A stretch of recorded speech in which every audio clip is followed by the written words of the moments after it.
6:15. This is the Sri Lanka Broadcasting Corporation. Here's the news edited by Dalwin Samarasinghe and read by Rumesh Perez. The headlines. The Minister of Justice says that corruption in both the public and private sectors caused the downfall of a country. A Gazette Extraordinary is issued making amendments to the scope of 8 ministries. A stock of drugs worth over 160 million rupees hidden in parcels received from overseas is found. In news overseas, the Indian Prime Minister urges people to start wearing masks again as the country steps up surveillance of COVID cases. In sports, the World Rugby says a countdown timer will be introduced to help speed up the game. Now the local news in detail. Minister Vijay Rajapaksa says that corruption only in the public sector does not cause the downfall of a country.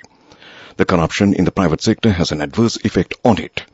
He added that the illegal money transferring means such as undial and hawala used by the workers overseas was a cause of the economic crisis. He expressed these views joining a media briefing held today at the Ministry of Justice. A Gazette Extraordinary has been issued making amendments to the scope of 8 ministries. This has been done with effect from yesterday according to the powers vested with the President. A stock of drugs that has been cleverly hidden in several parcels received from overseas during the last few weeks has been found. This drug stocks has been found by the officials of the Postal Assessing Directorate of the Sri Lanka Customs. The officials have looked into these parcels since the relevant persons have not got them cleared. Drugs had been hidden in toys and packets of food. This investigation was conducted in collaboration with the officials of the Department of Post, the Drug Preventative Directorate of Sri Lanka Customs and the Anti-Narcotic Bureau of the Sri Lanka Police. The market price of this drug stock has been valued to be over 160 million rupees. Defence Secretary Retired General Kamal Gunaratne made an inspection visit to the National Cadet Corps headquarters in Pamankada today. Director of the NCC, Retired Major General Priyantha Jayasundara, received the Defence Secretary on his arrival. NCC is an organization functioning under the purview of the Defence Ministry. It envisages streamlining the school cadetting in the country by establishing a cadet platoon in every school possible, thereby grooming youth to be dynamic, versatile and disciplined citizens with extraordinary leadership qualities to face utmost challenges in the society. General Gunaratne inquired into the progress, current activities and upcoming events at the meeting he chaired during the visit. NCC administrative officials, including the Director Major General Jayasundara, briefed the progress and plans during the session. The day's program also included a tree planting event. This news broadcast comes to you from the Sri Lanka Broadcasting Corporation. Continuing with more local news. Retired General Shantha Kottegoda has been appointed to the post of Chancellor of the General Sir John Kotalawala Defence University for a period of 5 years. He was appointed for the position by President Ranil Wickremesinghe. Meanwhile, Professor Ashu Marasinghe has stepped down as the Presidential Advisor on Parliamentary Affairs with immediate effect. According to the President's Media Division, he has resigned from the post, citing personal reasons. Convener of the Inter-University Students' Federation, Vasantha Mudalige, who is currently in remand custody, has been admitted to the prison hospital. The prison spokesperson confirmed that Vasantha Mudalige was hospitalized due to a chest pain. He has been remanded until 17th of January. And that concludes local news. The main news story is brought to you by Siddhalepa Vedamahatmya. Moving on to the main news story, the Ceylon Electricity Board says that no decision has been taken to shut the North Jole power plant. Deputy General Manager and media spokesman Andrew Neumani said that the decision will be taken after considering the availability of fuel and hydropower capacity in the country. He said that the CEB wants to ensure that there will be no changes in the power cut schedule currently in place. And that came to you in the main news story. The main news story was brought to you by Siddhalepa Vedamahatmya. Watch Life is brought to you by Let's celebrate Christmas and New Year with CIB, with special gifts, discounts and easy payment schemes available till 31st of December. Come to CIB today. In Watchlight this evening, the government has decided to give unpaid leave to government officials to pursue a doctorate degree without affecting their seniority and pension. The circular issued in this regard says that this will be valid from September 12, 2022. The Public Administration Ministry has stated that civil servants can be granted unpaid study leave up to 3 years without affecting their seniority and pension in order to pursue a doctorate degree after completing a master's degree or an equivalent degree locally. And that came to you in Watchlight. A bulletin of world news is next. Let's celebrate Christmas and New Year with CIB with special gifts, discounts and easy payment schemes available till 31st of December. Come to CIB today. World News. Brought to you by courtesy of... We give you the strength to rise higher and higher. Never step back, but always march forward. Empowering you to reach greater heights. People's Leasing, the trusted leader. Moving on to the bulletin of world news, first the headlines. The Indian Prime Minister urges people to start wearing masks again as the country steps up surveillance of COVID cases. Japan's inflation hits a 41-year high. The UK government seeks to block reforms, making it easier for people to change gender. Now the world news in detail. Indian Prime Minister Narendra Modi has urged people to start wearing masks again as the country steps up surveillance of COVID cases. Mr. Modi held a review meeting yesterday amid a surge in cases in China, which has put India on alert. The Prime Minister called for increased testing and encouraged a return to COVID-appropriate behavior. India had relaxed its COVID rules, including mask wearing, earlier this year after a drop in infection levels. Japan's core consumer price inflation edged up to 3.7% in November, the highest it has been since 1981. This was when a Middle East crisis disrupted oil production and caused energy prices to soar. But after decades of country trying to boost inflation, Japanese consumers are now experiencing the pain of high prices despite stagnant wages. Until now, the Bank of Japan had kept its ultra-loose monetary policy to boost its economy. The UK government may seek to block Scottish reforms, making it easier for people to change gender. It comes after the Scottish Parliament voted to lower the age when people can apply to change their legal gender to 16 and remove the need for a medical diagnosis of gender dysphoria.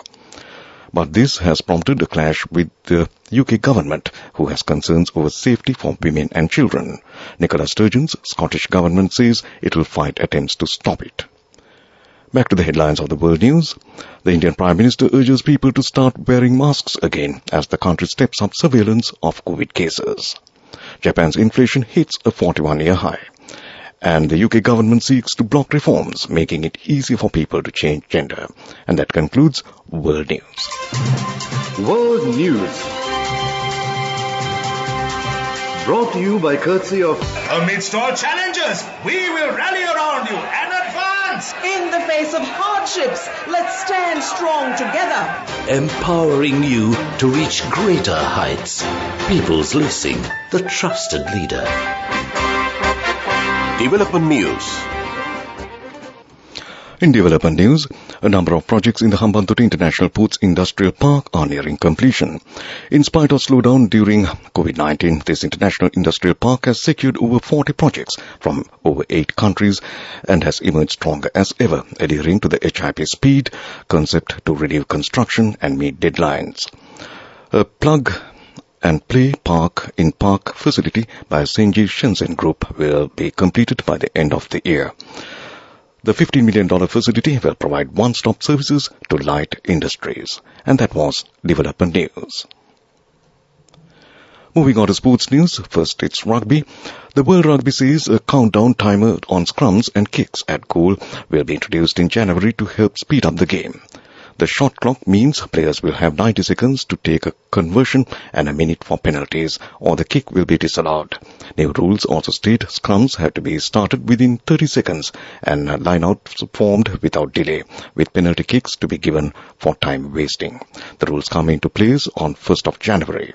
A clock for kicks at goals is already in operation in France's top 14. In other sports news, swimming, men will be able to compete in artistic swimming, formerly known as synchronized swimming, for the first time at the Paris 2024 Games. The International Olympic Committee has approved up to 2 men being picked in the 8-strong team event. Men have been able to compete in artistic swimming at the World Championships since 2015. It has been a women-only discipline at the Olympics since it was introduced at the 1984 Los Angeles Games. And that was Sports News. The fastest way to earn the highest interest. An interest rate of 22% in 4 months. NSB, the safest place for your money. Business News, sponsored by National Savings Bank, the safest place for your money. In business news, Aitken Spence Travels will boost cruise tourism with the arrival of Silver Spirit, a luxury cruise ship calling over the port of Colombo today. The passengers will be visiting many shore excursions in Colombo. The ship will stay at the Colombo port till tomorrow and leave on Sunday. It will reach Trincomalee Harbour on Monday, and its passengers will disembark for guided tours organized by Aitken Spence Travels. The ship will set sail for Trincomalee to Thailand, Malaysia and Singapore, continuing its cruise journey. And that was Business News. Business News, sponsored by National Savings Bank, the safest place for your money. The fastest way to earn the highest interest. An interest rate of 22% in 4 months. NSB, the safest place for your money. In economic news, Sri Lanka Export Development Board signed a memorandum of understanding with the Swiss Import Promotion Program, which operates under the State Secretariat for Economic Affairs of Switzerland. The Swiss Import Promotion Program facilitates EDB to carry out comprehensive market research studies for selected Sri Lankan export product sectors such as processed food, fish and seafood, and value-added textiles, aiming to better integrate Sri Lanka into world trade. And that was economic news. The weather report is next. Weather Report. And finally, moving on to the weather report. The Met Department says depression over southwest Bay of Bengal was located northeast of Trincomalee this morning. It is very likely to cross Sri Lanka during the subsequent hours. Under the influence of this system, rainy and windy conditions are likely to increase over most parts of the island during the 24th, 25th and 26th of December. Showers will occur at times in the northern, eastern and north-central and northwestern provinces. Fairly heavy showers about 75 millimeters can be expected at some places. Strong gusty winds of about 50 kilometers per hour can be expected at times over the northern, eastern, western and Sabaragama provinces. And that was the weather report. And to conclude this news broadcast, a recap of the main news headlines. The Minister of Justice says that corruption in both the public and private sectors caused the downfall of a country. A Gazette Extraordinary is issued, making amendments to the scope of 8 ministries. A stock of drugs worth over 160 million rupees hidden in parcels received from overseas is found. In news overseas, the Indian Prime Minister urges people to start wearing masks again as the country steps up surveillance of COVID cases. And in sports, it's rugby. The World Rugby says a countdown timer will be introduced to help speed up the game. And with that, we conclude this news broadcast from the Sri Lanka Broadcasting Corporation.